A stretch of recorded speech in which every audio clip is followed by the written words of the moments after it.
My dear Islam brothers and viewers of our social media YouTube channel, Alhamdulillah Azza wa Jal, today we started a very brand new class, inshallah Azza wa Jal, for Madani Qaida.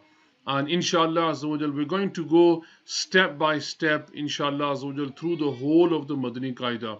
Now remember, Madani Qaida is important for us to learn about the Quran itself. So we're going to learn some of the rules that are in the Quran, why it is important to know what the haruf musta'liya are, haruf halkiya, what is idgham, what is iqlab, how should you stretch a letter, and all these kind of rules, inshallah. Why is it important to learn the Madani Qaida or these rulings of the Quran as well? As you know, the Quran is the book of Allah Azza wa Jal. And it's very, very important that we read the Quran with the proper pronunciation, the Tajweed and the Makharij. Yani, how do you pronounce the letters? Where should you pronounce the letters from within your mouth? What are haruf mustaliya? Why are they important? Now remember, if you are watching this program and your mother tongue is not Arabic, we are Ajamis, we are non-Arabs. Now if we are non-Arabs, then what is happening is maybe we've read the Quran in the old Urdu manner.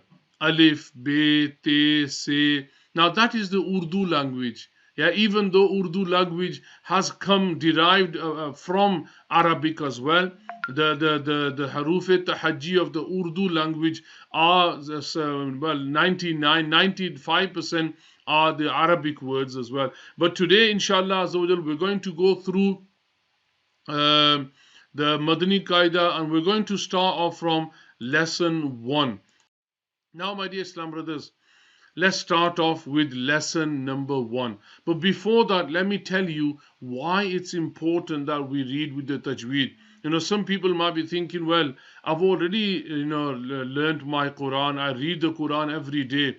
But I'm sorry to say this, not to everyone, but obviously there are a lot of people who think that they know the Quran, but sadly they are making common mistakes, and because of them mistakes, the words are being pronounced wrong and the meaning changes. Why we learn the Quran? One is so that we can read the Quran, gain blessings from Allah Azza wa Jalla, and the other is because to recite the Quran in your salah is farz.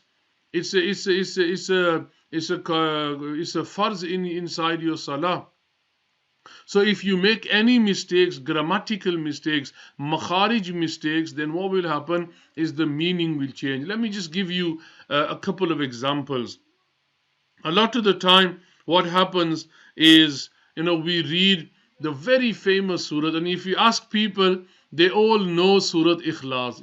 Read Kul Huwallahu Ahad, and they'll read Kul Huwallahu Ahad. They won't even have to think what they are reading, because that's how they've learned the surah. They don't have to even think about it.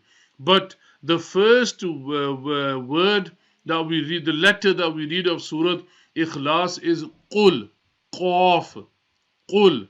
Now that Qaf is pronounced from the top of the throat. If we read it with the other Qaf, now this Qaf is, remember, with the 2 dots on Qaf, that makes the word Qalb. Now if you read the other Qaf, the Qaf which makes the word Qalb and Kul. Now Qul and Kul sound similar, but they have to be different. The word Qul means say you, O beloved, sallallahu alaihi wasallam. Yani Allah Azza wa Jal is saying to the Prophet sallallahu alaihi wasallam, O beloved, you say to them, Huwallahu Ahad, He is Allah the One. Now if someone says Kul Huwallahu Ahad instead of Qul Huwallahu Ahad, then because of not reciting the letter properly, he is reading Kul, and Kul also means to eat. So if you are in your salah and you read Kul Huwallahu Ahad, your namaz is over, your salah has finished. Why? Because you are reading the word wrong. So that is why it's very important that we read the salah properly and read the Quran properly as well, inshallah Azza wa Jal.